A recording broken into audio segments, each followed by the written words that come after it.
یہ آیت کریمہ اپنے دامن میں اتنی روشنی اور اتنی جامعیت کے ساتھ دین کا خلاصہ ہمارے سامنے رکھتی ہے کہ ہماری روحیں وجد کرنے لگ جاتی ہیں۔ تو ارشاد فرمایا، بے شک اللہ حکم دیتا ہے عدل کا، احسان کا اور قرابت داروں کے ساتھ حسن سلوک کا، اور منع کرتا ہے بے حیائی سے، منکرات سے اور سرکشی اور تمرد سے۔ اور یہ اس لیے فرما رہا ہے کہ تم نصیحت پکڑو تاکہ تمہارے سینے ہدایت کے نور سے روشن ہوں اور منور ہوں۔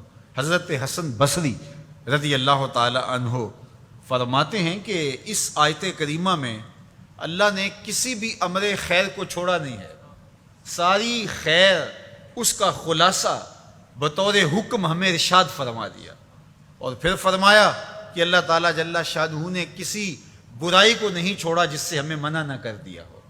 ابن عاشور نے لکھا ہے کہ جتنے بھی مفاسد ہیں، جتنے بھی گناہ ہیں، ان گناہ کی جڑ یہ تین چیزیں ہیں: بے حیائی، منکر اور بغی۔ اور ان تین چیزوں سے منع کر کے گویا سارا راستہ بند کر دیا گیا گناہ کا اور برائی کا، اور تین چیزوں کا حکم دے کر کے خیر کے سارے راستے کھول دیے گئے۔ تو اسی ایک آیت کریمہ پہ اگر عمل نصیب ہو جائے تو پورے دین کی لطافتیں اور برکتیں نصیب ہونا شروع ہو جائیں۔ تو تین چیزوں کا حکم دیا کرنے کا: ان اللہ یامر بالعدل، بے شک اللہ عدل کا حکم دیتا ہے، انصاف کا حکم دیتا ہے۔ اگر تم نجات پانا چاہتے ہو تو غصے کے اندر بھی اور سرشاری کے اندر بھی تمہیں عدل سے، انصاف سے کام لینا پڑے گا۔ تو ہمارا دین ہمیں عدل سکھاتا ہے، اور قیامت کے دن 7 اشخاص جن کو اللہ اپنے عرش کا ٹھنڈا سایہ عطا فرمائے گا، ان میں سے پہلا شخص حضور نے ارشاد فرمایا امام عادل، وہ شخص جو عدل و انصاف کرتا ہے، وہ امام، وہ حاکم جو عدل سے امور سلطنت نبھاتا ہے، کل قیامت کا دن ہوگا، کوئی سایہ نہیں ہوگا، اللہ اسے اپنے عرش کا ٹھنڈا سایہ نصیب فرمائے گا۔ روایت میں آتا ہے کہ قیامت کے دن جو بادشاہ ہوں گے، حکمران ہوں گے، ان کے ہاتھوں میں ہتھ کڑیاں ہوں گی، اور ان کو یوں میدان حشر میں لایا جائے گا۔ اگر انہوں نے عدل کیا ہوگا تو وہ ہتھ کڑیاں ٹوٹ جائیں گی اور انہیں جنت بھیج دیا جائے گا، اور اگر انہوں نے عدل و انصاف نہیں کیا ہوگا تو ان ہتھ کڑیوں کے ساتھ ان کو جہنم میں دھکیل دیا جائے گا۔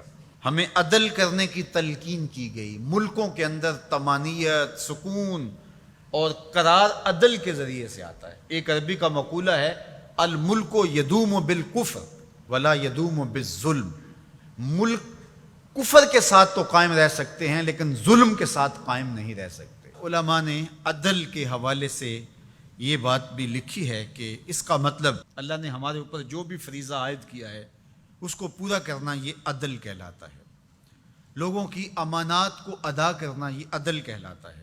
ظلم کو ترک کرنا اور انصاف کا بول بالا یہ عدل کہلاتا ہے۔ اس عدل سے مراد صاحب حق کو حق دینا ہے، جس کا جو حق ہے اس کو دینا یہ عدل کہلاتا ہے۔ اللہ جو ہمیں عدل کا حکم دیتا ہے، اس کا مطلب ہے ہمارے ذمے جس کا حق ہے، ہمارے باپ کا ہے، ہماری اولاد کا ہے، ہماری ازواج کا ہے، ہمارے اہل خانہ کا ہے، ہمارے ہمسایوں کا ہے، دوستوں کا ہے، جس کا بھی حق ہمارے ذمے ہے، بلکہ فرمایا کہ تیرے نفس کا تیرے اوپر حق ہے۔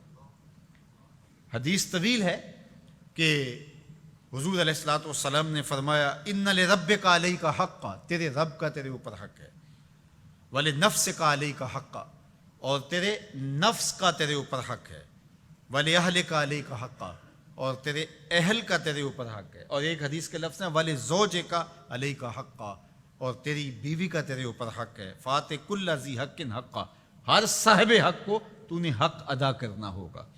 تو جس کا ہمارے ذمے حق ہے، جب ہم وہ ادا کرنے لگ جائیں گے تو یہ عدل قائم ہوگا، اور عدل قائم ہوگا تو معاشرہ پرسکون ہو جائے گا۔